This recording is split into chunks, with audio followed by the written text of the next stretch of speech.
So every once in a while, there comes out a show that's just unique and has its own unique feel to it.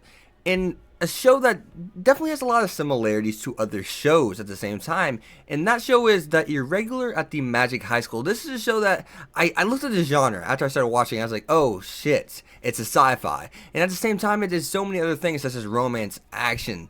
And it was very harem-ish. And at first I was like, is this harem? And I actually checked back to see if the show was harem, and it ended up not being harem at all.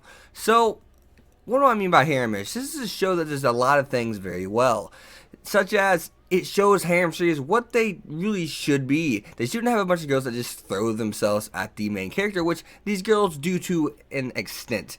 In the sense of interested. They're interested in this main character in, I guess, a lovable romantic way, but they don't like him per se. In fact, there is a girl that actually does end up liking him, and she admits it. Even if she's not one of the main characters at all and or main cast members, she's just a main member for the first arc.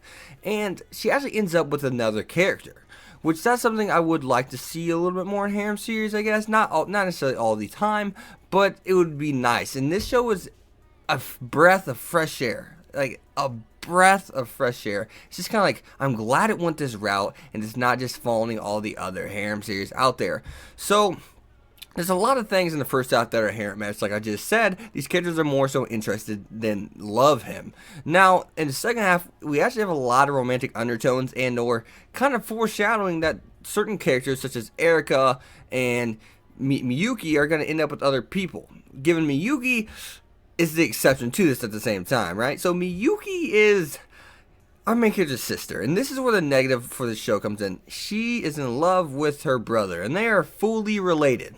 Given the family background is very interesting, and there's a spoiler alert, and I'm about to say in 3, 2, 1, you may want to skip this, but this is way, way, way ahead of the anime even, and that is a simple fact that they actually get engaged, and the brother still doesn't like her even when they get engaged, but that is only because they're part of the Yatsuba clan, I believe is how you pronounce it, and none of the Yatsuba clan actually likes our main character, Tatsuya.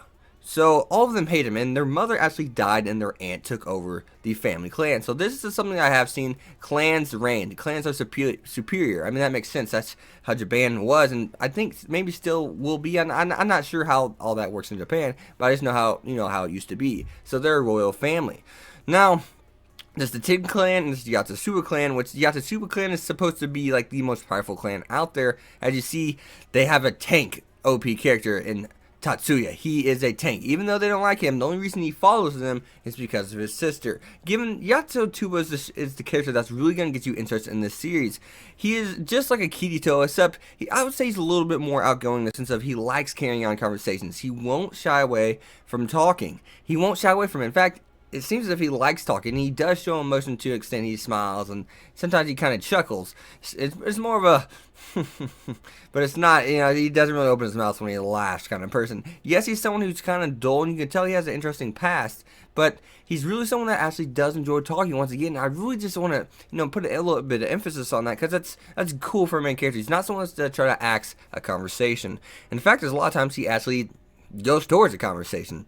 Now, Yatsuba's family and Tatsu, now that's where the real thing comes in. His family.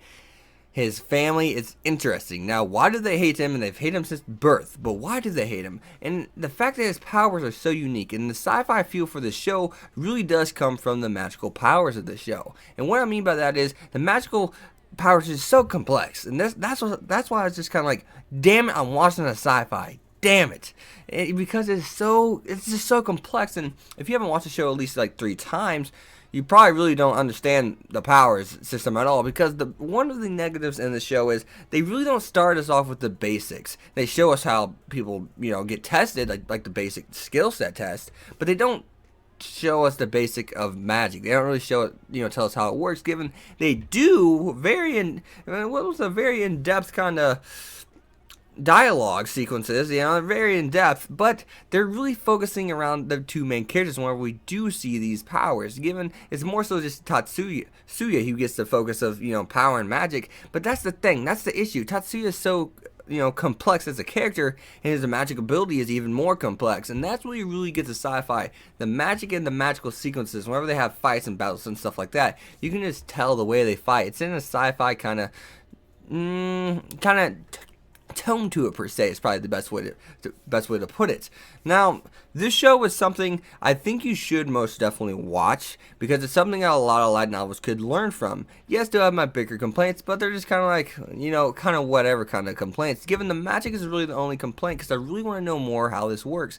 But given Tatsuya, as I just learned, which I'm not fully done with the series, so there will be a little bit more to this video, Tatsuya is a character that has like a demonic form to him too. Whenever he feels anger whenever he gets angry for someone, maybe assaulting his sister, putting his sister in harm's way, that's where he really gets angry. But for some reason, he cannot feel any other emotions, which me personally, I feel as if our main character Tatsuya is someone who does feel these emotions just subconsciously. He knows he feels them, but he doesn't truly understand it. He doesn't really realize that they're there.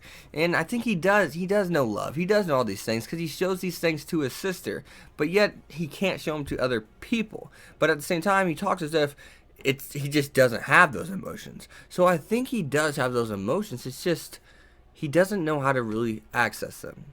But with that, I leave you with this. Watch the show, and watch the show. I know I said there's probably be another segment to this video, but I don't think so anymore.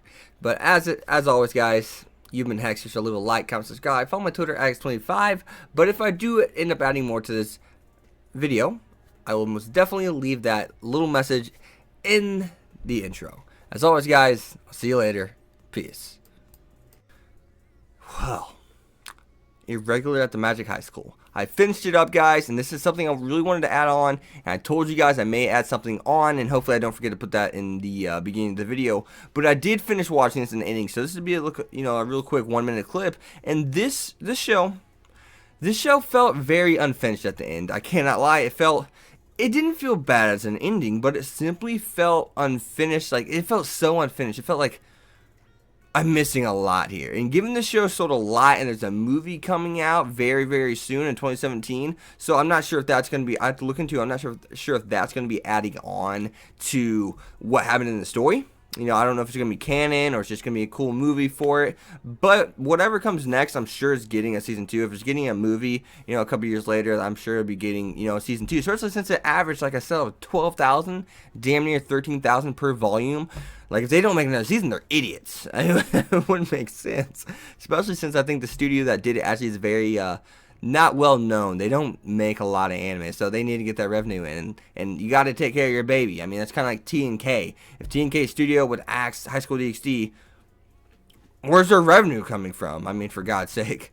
But yeah, it felt really unfinished. Felt like it, there's a lot more to give us, and it did end with that kind of, very open ending. Very, oh my God, so open ending. It's just kind of like, if we do good, we're having a season 2. So that's what I expect. Hopefully it gets that, and hopefully whenever we find out more, I'll let you guys know. But as always, guys, once again, you've been Hex. Be sure to leave a like, comment, subscribe, follow my Twitter, Hex25. I'll see you guys next time. Peace. Thanks for watching, guys.